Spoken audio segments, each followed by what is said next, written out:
Oh, closer than we think. A cartoon strip from the late 1950s and early 1960s that actually finished a couple of months before I was born.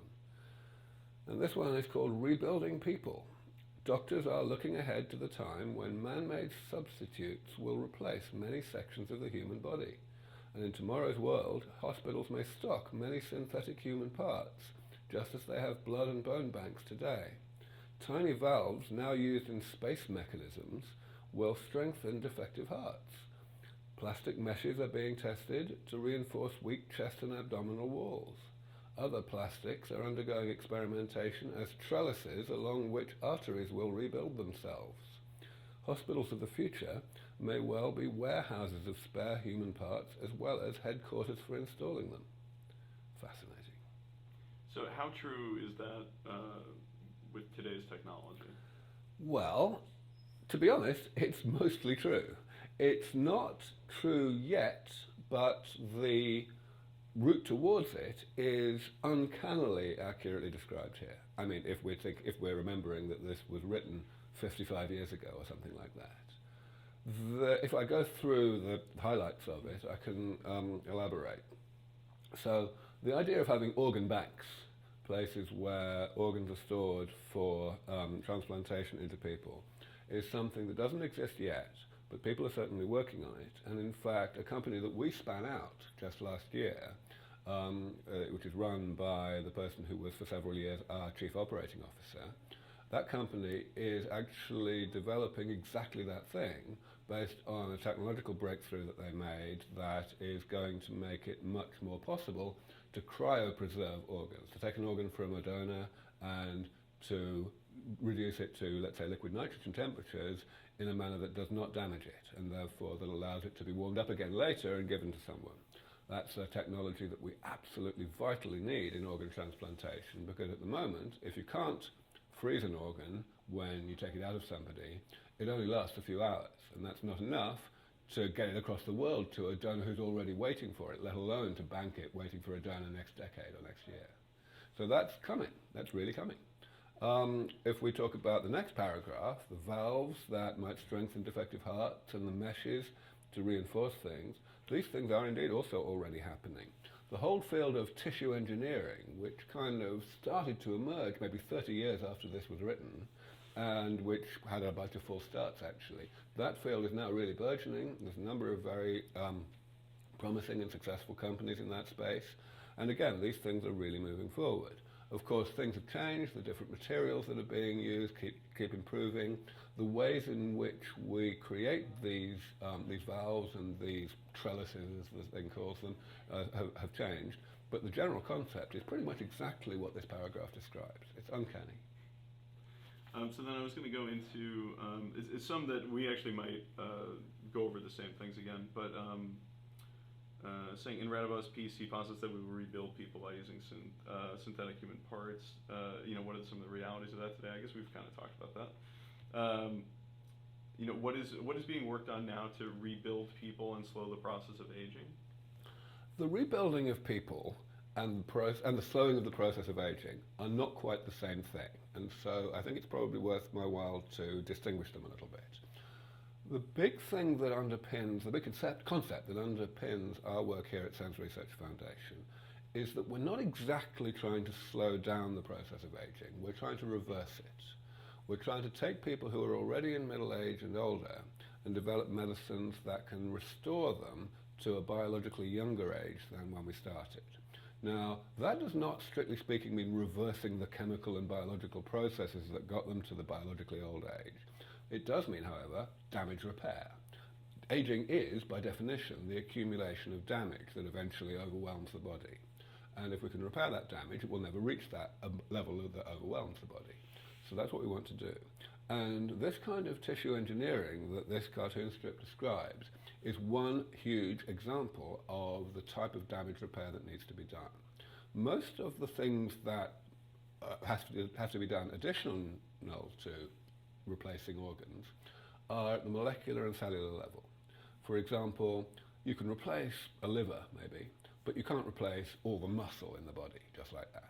So you've got to do something different. You've got to repair the muscle. which may mean replacing the individual muscle fibers in some way, introducing new stem cells, for example, that will divide and transform into new muscle fibers. There's also at the molecular level stuff that we have to do. Many cells accumulate waste products inside them, simply because those waste products are rare products, rare side effects of the normal metabolic processes that the cell performs, and therefore they accumulate really slowly, so they don't matter until old age, so evolution hasn't taken the trouble to invent mechanisms to get rid of them, so we've got to do it instead. That's why we get atherosclerosis, for example. It's also why we get macular degeneration. We have pioneered two ambitious projects to address both of those diseases, and both of those projects have gone rather well. We've identified bacterial genes that can help to get rid of this stuff, essentially bacteria that are able to destroy the toxic molecules that accumulate in the body. And we identify the genes and we put those genes into human cells. We have to do a lot of tinkering to make those genes still work in human cells, but that tinkering is possible.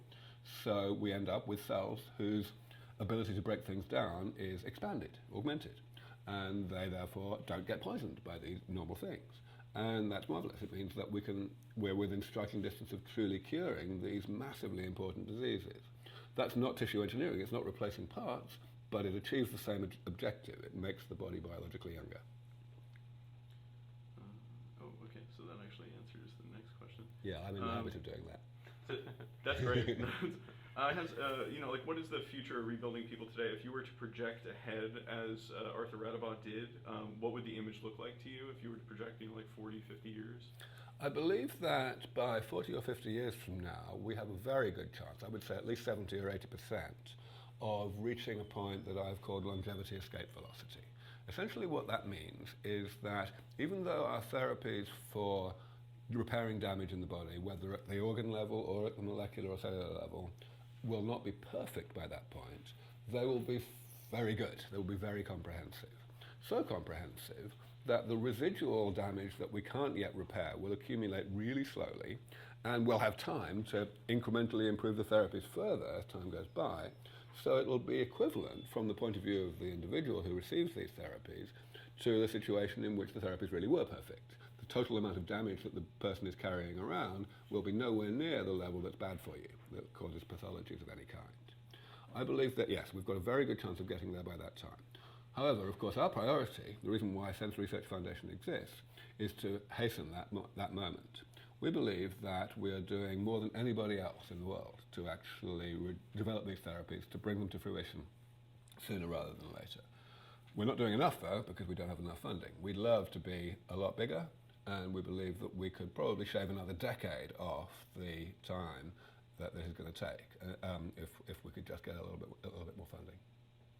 The next question was, what's the biggest hurdle for moving ending aging forward? I want to actually talk about the hurdles that we have in a little more detail. Yeah. When I began about 20 years ago, when I switched from being a computer scientist and I decided I wanted to work on aging and dedicate my life to it, I had three problems to solve. First of all, I needed a plan. I needed to figure out what people had missed. I needed to see whether there was a better way to go about defeating aging than what anyone had thought of so far.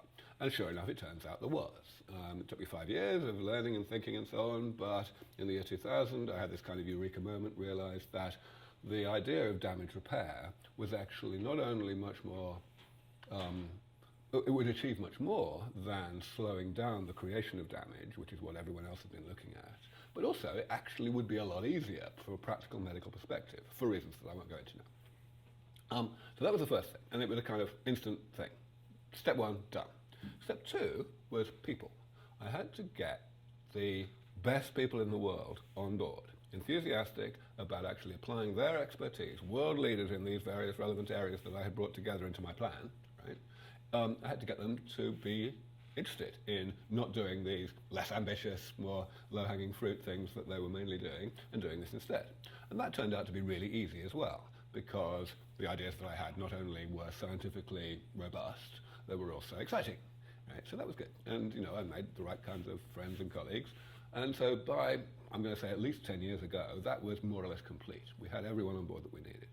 not necessarily people working for us here, but people, professors in relevant universities and so on.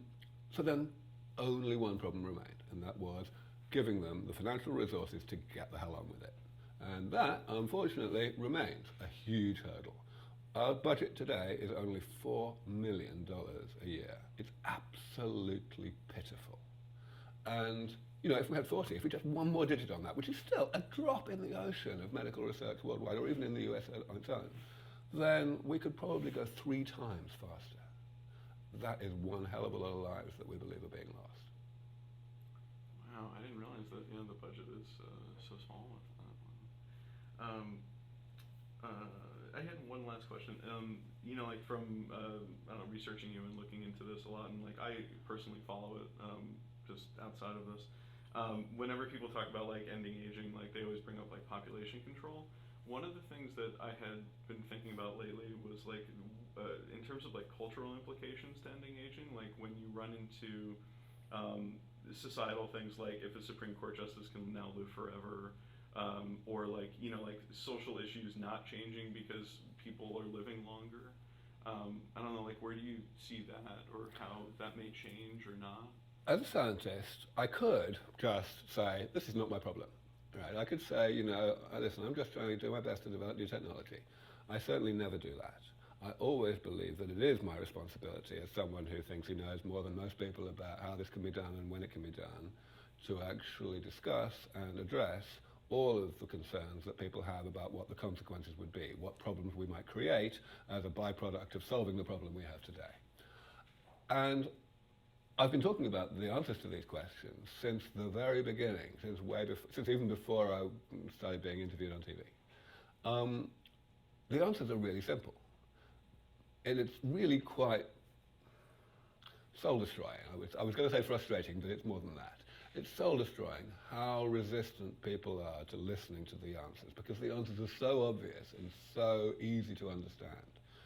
If we look at specific problems, whether it's where will we put all the people, or how will we get rid of Supreme Court justices, or won't dictators live forever, or will we have equal access to these things, if you look at each of these things, you can certainly identify specific, obvious ways in which society could address these problems. Overpopulation. Well, hello, that means having too many people for the amount of environmental damage that the people do. We're reducing the amount of environmental damage that people do by inventing renewable energy and, artificial meat, so that we use less things for agriculture and so on. People just completely ignore all that. They say, oh my God, let's not go there, we're going to have too many people. They did never even begin to think about whether we will actually have too many people. And it's the same for all of these other problems. If the worst problem we're going to have is that we have to change the rules about the tenure of Supreme Court justices, I have a kind of funny feeling that that's the kind of problem I'd like to have, right? That's the other thing. You don't even need to look at the specifics. Just have a sense of proportion, I say. How bad is the problem we have today? We have 100,000 people dying every single day worldwide from aging. That's 2/3 of all deaths. In the industrialized world, it's 90% of all deaths. And that is even on top of the fact that it's not just death, it's the fact that your average person who dies of aging does so after an extended period of disease and debilitation and dependence and decrepitude and general misery. And people will say, oh my God, we can't fix that because we'll have to figure out how to get rid of Supreme Court justices. God. And they don't say it about Alzheimer's or about cancer or about any of the specific components of aging. So that's why in my lectures that I give all the time all over the world, I spend a lot of time at the beginning emphasizing the misconception that people have about what aging actually is. That they'll talk over and over again about the diseases of aging, and they'll view aging itself as this other completely separate thing out in the stratosphere that isn't a disease. It's bullshit. It's biologically completely wrong. The difference between the diseases of aging and aging itself, unquote, is purely semantic. So, if one gets that into one's head, it's easy to see that we've got a bad problem today. And even on top of that, there's a final, what I would regard as most decisive argument for getting on and putting as much effort into this as we possibly can right now, and that's the argument from choice. If we say, oh dear, Supreme Court justices, let's not go there, then what we're doing is we're delaying the defeat of aging, and therefore we are condemning a whole cohort of people in the future to the same kind of pain and death that we have today, when they could have avoided it if they wanted to, if they had mysteriously figured out a way to get rid of Supreme Court justices, right? I mean, and so if we do that, you know, I don't want to be the person who condemns people to death.